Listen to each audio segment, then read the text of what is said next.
กองประชุมใหญ่ผู้แทนแนวรัฐสร้างชาติทั่วประเทศครั้งที่12ภายใต้คำขวัญยกสูงบทบาทของแนวรัฐสร้างชาติสู่คุณภาพใหม่เสริมสร้างมหาสามัคคีและเต้าโหมกำลังแหงของปวงชนลาวทั้งชาติเข้าในการสร้างเศรษฐกิจเอกราชเป็นเจ้าตนเองได้อัดลงด้วยผลสำเร็จอันจบงามในตอนเช้ามื้อนี้ที่หอประชุมแห่งชาตินครหลวงเวียงจันทน์ภายหลังดำเนินมาเป็นเวลา1 มื้อครึ่งโดยการให้เกียรติเข้าร่วมของสหายทองรุนศรีสิริเลขาธิการใหญ่คณะบริหารงานศูนย์กลางภาคประธานประเทศพร้อมด้วยบรรดาการนำภาครัฐอดีตการนำขั้นสูงภาครัฐและผู้แทนกองประชุมใหญ่ผู้แทนแนวรัฐสร้างชาติทั่วประเทศสหายกีแก้วไขคำพิทูลกรรมการกรมการเมืองศูนย์กลางภาคประธานศูนย์กลางแนวรัฐสร้างชาติมีคำเห็นว่าตลอดระยะการดำเนินกองประชุมใหญ่ผู้แทนได้สุมสติปัญญาเข้าในการค้นคว้าพิจารณาและรับรองเอารายงานการเมือง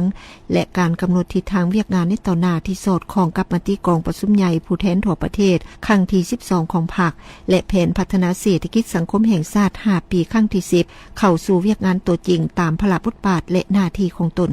พร้อมกันนั้นกองประชุมได้รับรองเอากฎระเบียบแนวรัฐสร้างชาติสมัยที่12ที่สอดคล้องกับสภาพตัวจริงและรับรองเอาบทสำรวจและการนำรวมของคณะกรรมการศูนย์กลางแนวรัฐสร้างชาติสมัยที่11กองประชุมใหญ่ได้รับฟังการประกอบความเห็นจากผู้ต่างหน้าองค์การจะตั้งภาครัฐองค์การภาคีแนวรัฐสร้างชาติขั้นท้องถิ่นตัวแบบดีเด่นเพื่อยั่งยืนตื่มต่อรายงานการเมือง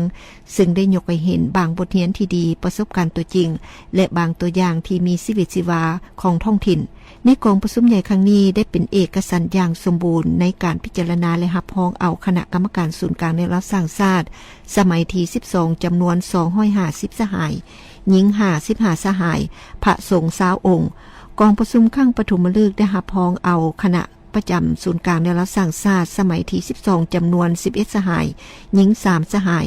ในนี้รับรองเอาประธานห้องประธานศูนย์กลางแนวรัฐสร้างชาติสมัยที่12จำนวน7สหายหญิง2สหายคือสหายกีแก้วไขคำพิทูลเป็นประธานศูนย์กลางแนวรัฐสร้างชาติสหายลาวเป่าส่งณวงไซสหายนางบุษดีธนเมืองสหายดาเวียงซักวางวิจิตสหายนางไซธิดาพรหมวิหารสหายวีรพงษ์พรหมดวงศรีและสหายสุริปัญญาราชสมบัติเป็นห้องประธานผลสำเร็จของกองประชุมใหญ่ผู้แทนแนวรัฐสร้างชาติทั่วประเทศครั้งที่12ได้แสดงถึงการเติบใหญ่ขยายตัวขององค์การแนวรัฐสร้างชาติอีกบาทก้าวหนึ่งซึ่งได้รับการสนับสนุนจากประชาชนบรรดาเผ่าสั้นคนศาสนาเพศวัย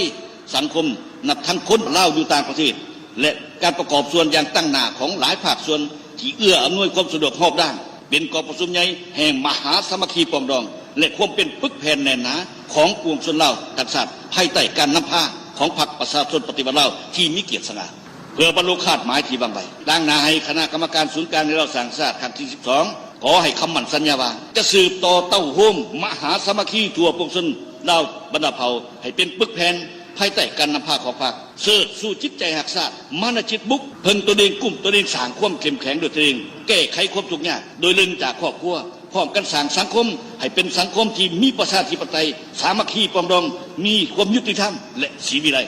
ขอเรียกร้องมายังกรรมการแนวรัฐสร้างชาติทุกทางทั้งอยู่ภายในและต่างประเทศแนวรัฐสร้างชาติขั้นต่างๆและองค์การภาคีจงได้พร้อมกันยกสูงความรับผิดชอบมีความเป็นเอกภาพสูงในการปฏิบัติหน้าที่อันมีเกียรติสง่าของตนขอฝากความเสื่อมันความสามัคคีไปยังพี่น้องบรรดาเผ่าทุกชั้นคนศาสนาเพศวัยปัญญาชนนักธุรกิจทุกสาขาอาชีพอยู่ภายในและต่างประเทศจงตั้งหน้าเสริมขยายมูลเสื่ออันสง่างามและล้ำค่าของภาครัฐของแนวรัฐศาสตร์และประชาชนบรรดาเผ่าสืบต่อสู่ส่วนบุกบืนอย่างแข็งแกร่งผ่านพาความยุ่งยากนานาประการพร้อมกันก้าวสู่อนาคตอันสว่างไสวของประเทศชาติอันแสนหนักของพวกเรากองประชุมใหญ่ผู้แทนแนวรัฐสร้างชาติทั่วประเทศในครั้งนี้ยังได้รับเกียรติฟังการโอ้ลมของสหายทองรุนศรีสุริตเลขาธิการใหญ่คณะบริหารงานศูนย์กลางพรรคประชาชนปฏิวัติลาวประธานประเทศเพื่อเป็นเข็มชี้ทิศเนียงทางให้แก่คณะกรรมการศูนย์กลางแนวรัฐสร้างชาติสมัยที่12ในการนำพาชี้นำเวียกงานแนวรัฐสร้างชาติแต่ละขั้นในต่อหน้า